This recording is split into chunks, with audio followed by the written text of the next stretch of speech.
दोस्तों, सोशियोलॉजी के टॉपर्स के मुंह से तो आपने बहुत बार सुना होगा कि उन्होंने स्लीपी के रिसोर्सेज यूज किए। तो लेकिन ऐसे भी कुछ टॉपर्स हैं जो सोशो ऑप्शनल से नहीं है। वो क्यों स्लीपी का नाम लेते हैं? दोस्तों, हम स्लीपी क्लासेस में जीएस एक्सटेंसिवली कवर करते हैं। ना सिर्फ यूट्यूब में डेली 4 वीडियोस आते हैं दोस्तों वहां पर, बल्कि हमारे पेड मॉड्यूल्स हैं। आज भी भारत के most cost effective paid modules systematically coverage करते हैं पूरे जो जीएस को, एंड मेंटरिंग भी अब तो शामिल है। दोस्तों, मैं आपको इनवाइट करता हूं इस पूरी जर्नी में जो कि भारत के ग्रास रूट से क्रिएट कर रही है अब टॉपर्स। हेलो एवरीवन, मेरा नाम द्विज गोयल है और मेरी इस बार सिविल सर्विसेज एग्जामिनेशन में 71 रैंक आई है और ये मेरा 3rd अटेम्प्ट था। आज मैं GS2 की स्ट्रेटेजी आप सब लोगों के साथ शेयर करूंगा। अगर हम GS2 का सिलेबस देखें तो वो ब्रॉडली 3 पार्ट्स में डिवाइडेड है: पॉलिटी, गवर्नेंस और इंटरनेशनल रिलेशंस। अगर हम लोग पॉलिटी का सिलेबस देखें तो उसके लिए मैंने रिसोर्सेज में लक्ष्मीकांत फॉलो किया। उसके साथ साथ मैंने उसमें वैल्यू एडिशन किया, क्योंकि लक्ष्मीकांत सफिशिएंट नहीं होता है। तो उस वैल्यू एडिशन के लिए मैंने आतिश माथुर सर के जो मेंस ओरिएंटेड नोट्स होते हैं वो फॉलो किए। उसके साथ मैंने जो कमेटीज होती हैं और जो सुप्रीम कोर्ट के लैंडमार्क जजमेंट्स होते हैं उनकी मैंने एक लिस्ट बनाई और वो लिस्ट मैंने अपने आंसर्स में यूज की। सेकंड आता है गवर्नेंस। गवर्नेंस एक बहुत मेजर रोल प्ले करता है और मुझे लगता है कि GS2 के मार्क्स में गवर्नेंस एक बहुत डिसाइडिंग फैक्टर होता है, whether you would be getting 100 marks और मोर देन 115 मार्क्स। तो गवर्नेंस के लिए व्हाट आई डिड, मैंने जितने भी टॉपिक्स मेंशन्ड है गवर्नेंस में, सब टॉपिक्स की एक लिस्ट बना ली एज पर सिलेबस और सब टॉपिक्स के बारे में 2-2, 3-3 पेज के नोट्स बना लिए। फिर उसमें मैंने जो कोचिंग मटेरियल अवेलेबल होता है, जैसे कि मैंने ओनली आईएएस का यूज किया था, उससे मैंने उसमें एग्जांपल्स और केस स्टडीज ऐड कर दिए। तो मेरे आंसर में थोड़ी यूनिकनेस आ गई और वो यूनिकनेस आना बहुत इंपॉर्टेंट है, बिकॉज वो यूनिकनेस आपको 1 या 2 मार्क एक्स्ट्रा देती है। तो मुझे लगता है कि वो गवर्नेंस वाला पार्ट मैंने अच्छे से कवर किया, उसके सारे नोट्स बनाए टॉपिक वाइज, उसमें एग्जाम्पल्स, केस स्टडीज ऐड की, तो मेरा कॉन्टेंट थोड़ा एनरिच्ड हो गया। अगर मैं 3rd सेक्शन की बात करूं तो 3rd सेक्शन आता है इंटरनेशनल रिलेशंस। इंटरनेशनल रिलेशंस बहुत इंटरेस्टिंग सब्जेक्ट है। तो मैं रेगुलर न्यूज़पेपर फॉलो करता था, तो उसकी वजह से जो मेरे इंटरनेशनल रिलेशंस में जो इंटरेस्ट था वो काफ़ी ज़्यादा था। मैंने 3 चीज़ें फॉलो की। पहला तो जो न्यूज़पेपर्स में जो आर्टिकल्स आते थे, फॉर एग्जाम्पल आई रिमेंबर कि इंडिया वियतनाम के ऊपर आर्टिकल चल रहा था या इंडिया USA के रिलेशंस के ऊपर जो आर्टिकल आ रहे थे, तो मैंने वो आर्टिकल्स में हाईलाइट करके उनकी कटिंग्स अपने पास रख ली थी। वो मैंने लास्ट टाइम में रिवाइज की थी मल्टीपल टाइम्स। सेकेंडली, मैंने जो सिलेबस में मेंशन है टॉपिक्स, जैसे इंडिया के बायलैटरल रिलेशंस, ग्रुपिंग्स और मल्टीलेटरल ऑर्गेनाइजेशंस, मैंने सबके ऊपर अपने इंडिविजुअल नोट्स बना लिए एक डिजिटल फाइल में। डिजिटल फाइल का मैंने इसलिए यूज किया, मैंने एवरनोट पे बनाए थे, क्योंकि इंटरनेशनल रिलेशंस में स्टैटिक और डायनामिक पार्ट दोनों होते हैं। तो स्टैटिक पार्ट हम लिख लेते हैं, डायनामिक के लिए मैं उसमें रेगुलर अपडेट करता रहता था। डिजिटल फाइल में इजी होता है अपडेट करना, तो डिजिटल फाइल एक मेरे को बहुत काफी यूजफुल रहा इंटरनेशनल रिलेशंस प्रिपेयर करने के लिए। थर्डली, मैंने उसमें जो मेन 665 आता है, कंपाइलेशन आता है ईयर ऑन ईयर, मैंने वो मेन 665 से जो डायनामिक पोर्शन था वो पूरा डायनामिक पोर्शन मैंने वहां से कवर किया। विजन का मेन 65 आता है, उससे इंटरनेशनल रिलेशंस का डायनामिक पोर्शन मैंने कवर किया। उसके अलावा मैंने इंटरनेशनल रिलेशंस के लिए कुछ फेमस कोट्स या फेमस लाइंस, फॉर एग्जांपल कि जो हमारे एक्सटर्नल अफेयर्स मिनिस्टर हैं डॉक्टर एस जयशंकर, उनकी बुक है द इंडिया वे, तो उसमें कुछ अच्छे पॉइंटर्स दिए हुए हैं, कुछ अच्छी लाइंस दी हुई हैं। वो इजीली नेट पे अवेलेबल है या किसी भी कोचिंग मटेरियल में अवेलेबल होती है, जहां से भी एक्सेसिबल हो। मैंने वो कुछ अच्छे कोट्स, कुछ अच्छी चीजें निकालनी थी और वो अपने पास रख ली थी। वो एग्जाम्पल्स के इंट्रो और कंक्लूजन में डालने के लिए काफी हेल्पफुल होती हैं और एक एक्स्ट्रा एज देती हैं। इसके अलावा पेपर अटेम्प्ट करना GS2 में स्ट्रेटेजिकली वो भी बहुत इंपॉर्टेंट है, जिसकी वजह से मुझे लगता है कि मेरे 124 मार्क्स में स्कोर कर पाया। हम जब पेपर अटेम्प्ट करते हैं तो अक्सर ऐसा होता है कि इंटरनेशनल रिलेशंस के जो क्वेश्चन होते हैं वो 9वां या 10वां क्वेश्चन होता है और 19th और 20th क्वेश्चन होता है।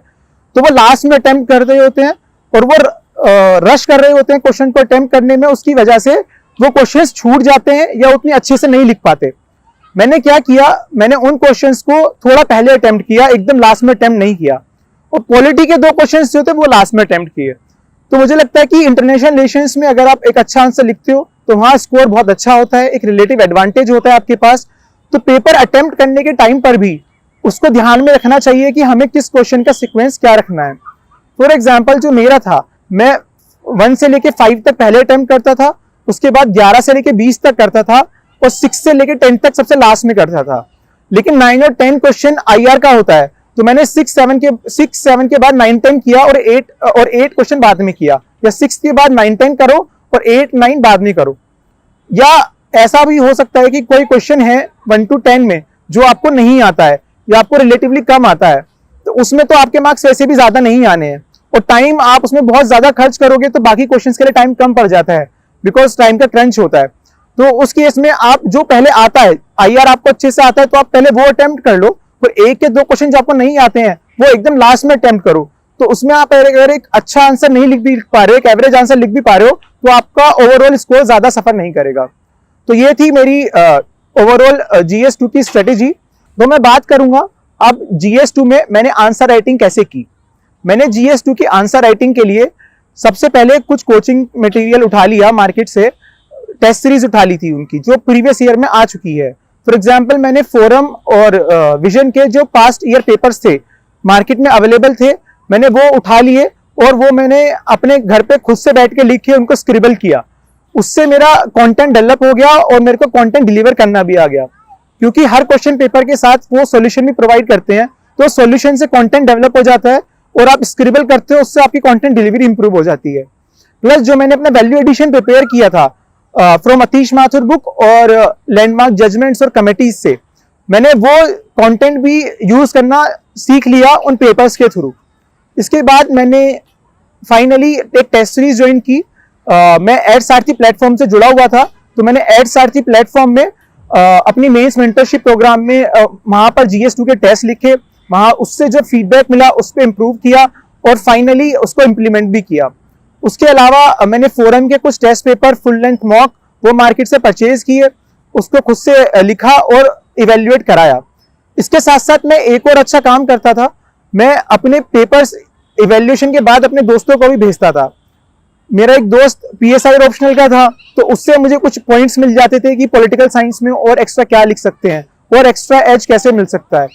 तो मुझे लगता है कि जो पीयर लर्निंग वाली चीज होती है वो एक काफी इंपॉर्टेंट रोल प्ले करती है कि आप अपनी वीकनेस पे या जो आपका एरिया वीक है वहां इंप्रूव कर सकते हैं अपने दोस्तों की मदद से।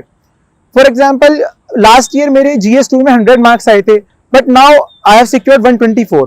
तो 100 से 124 तक का सफर मैंने काफी प्रैक्टिस से, अपने दोस्तों की मदद से और एक पीयर लर्निंग ग्रुप के माध्यम से कवर किया। मुझे लगता है अगर हम रेगुलर प्रैक्टिस करेंगे, आंसर स्क्रिबल करेंगे, तो रिजल्ट अल्टीमेटली रिफ्लेक्ट होता है, जो कि मेरे रिजल्ट्स में भी रिफ्लेक्ट हुआ। एक चैलेंज एस्पिरेंट्स के दिमाग में हमेशा आता है कि लक्ष्मीकांत को मेंस के लिए कैसे पढ़ें, तो मैं वो डिस्कस करता हूं कि लक्ष्मीकांत को मेंस के लिए किस टाइप से पढ़ना है। हम लोग प्रीलिम्स के लिए लक्ष्मीकांत सभी पढ़ते हैं, तो हमें बेसिक कंटेंट याद रहता है, बट अगर हम मेंस का लक्ष्मीकांत का सिलेबस, पॉलिटी का सिलेबस देखें तो उसमें स्पेसिफिक टर्म्स मेंशन्ड हैं, जैसे कि federalism, centre state relations, separation of power. तो हमको अब रादर देन चैप्टर ये टॉपिक्स पढ़ना है। अगर मैं सेपरेशन ऑफ पावर की बात करूं तो मैंने उसको प्रिपेयर करने के लिए लक्ष्मीकांत से जहां जहां आर्टिकल्स मेंशन थे वो आर्टिकल्स याद कर लिए कि सेपरेशन ऑफ पावर की बात कॉन्स्टिट्यूशन में कहां हो रही है। मैंने कुछ फ्रेजेस भी याद किए जो फ्रेजेस मैं अपने आंसर्स में यूज कर सकता हूं। फॉर एग्जाम्पल अगर मैं कोई प्रीएम्बल का क्वेश्चन अटेम्प्ट कर रहा हूं तो उसमें मैं एक NA पालकी वाला जो एमिनेंट स्कॉलर रहे हैं और ज्यूरिस्ट भी रहे हैं, तो मैं उनका एक फ्रेज कोड करता था। उन्होंने प्रीएम्बल को identity card of the constitution बोला था। तो जो ऐसे कैची फ्रेजेस हैं या ऐसी लाइंस हैं जो हम अपने आंसर्स में यूज कर सकते हैं और एक वैल्यू एडिशन कर सकते हैं, वो मैं यूज कर लेता था। तो जब आप मेंस के लिए लक्ष्मीकांत पढ़ें तो जो आपने बेसिक कंटेंट पढ़ा है उसको सिलेबस के साथ मैच करके पढ़ें। फॉर एग्जाम्पल अगर आप सेंटर स्टेट रिलेशन पढ़ रहे हैं तो सेंटर स्टेट रिलेशन में जो भी चैप्टर्स मेंशन्ड है उसमें से क्या क्या क्वेश्चन PYQs में आ चुके हैं और क्या क्या क्वेश्चन सिलेबस के पार्ट से रिलेट हो रहे हैं, उस क्वेश्चन के हिसाब से आप लक्ष्मीकांत पढ़ें और फिर उसमें वैल्यू एडिशन कर लें। जो वैल्यू एडिशन सोर्स मैंने बताए हैं, मैंने अतीश माथुर सर की जो उनकी मेंस स्पेसिफिक बुकलेट आती है वो फॉलो की थी, उसके साथ वैल्यू एडिशन के लिए मैंने गवर्नेंस पार्ट के लिए सेकंड ARC भी यूज की थी, ओनली आईएएस की बुकलेट यूज की थी फॉर लैंडमार्क जजमेंट्स, और उसके अलावा जो भी मुझे ऑनलाइन सोर्सेज मिलते थे मैं वहां से भी कुछ चीजें सीख लेता था।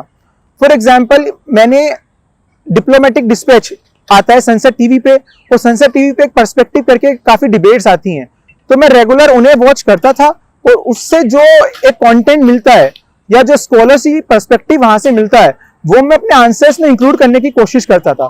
बिकॉज जब हम एक स्कॉलरी पर्सपेक्टिव या एक इंटेलेक्चुअल बात अपने आंसर्स में बोलते हैं तो उसका वेटेज थोड़ा ज्यादा होता है, और एग्जामिनर को समझ में आता है कि आपने जो सब्जेक्ट है वो काफी डेप्थ में पढ़ा है। इसके साथ साथ मुझे लगता है कि बहुत ज़्यादा स्ट्रेस और प्रेशर ड्यूरिंग द जर्नी नहीं लेना है।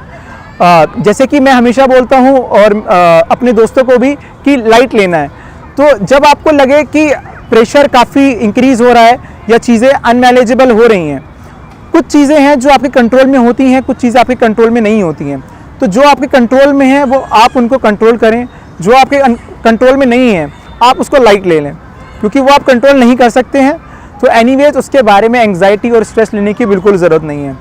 तो मुझे लगता है कि मेंटल हेल्थ का ध्यान रखना इस पूरी प्रिपरेशन में बहुत ज़्यादा ज़रूरी है। लोनली ना रहें। स्पेसिफिकली जैसे कि मैं अपनी बात करता हूँ तो मैं संडे का जो टाइम है सेकंड हाफ आधा दिन का मैं ब्रेक लेता था, वो मैं अपने दोस्तों के साथ जो मेरे चाइल्डहुड फ्रेंड्स हैं मैं उनके साथ स्पेंड करता था। वो लोग वीकेंड्स पे घर आते थे तो मैं उनके साथ स्पेंड करता था, उनके साथ घूमने जाता था, गप्पे मारते थे। तो मुझे लगता है कि वो बहुत ज़्यादा ज़रूरी है, लाइवली रहना बहुत ज़्यादा ज़रूरी है इस एग्जामिनेशन के दौरान, क्योंकि आप अपनी सोशल लाइफ से काफ़ी कट ऑफ हो जाते हैं। बट आप एक अगर लाइवली रहेंगे तो आपका माइंड अच्छा रहेगा, आप अच्छे से पढ़ पाएंगे।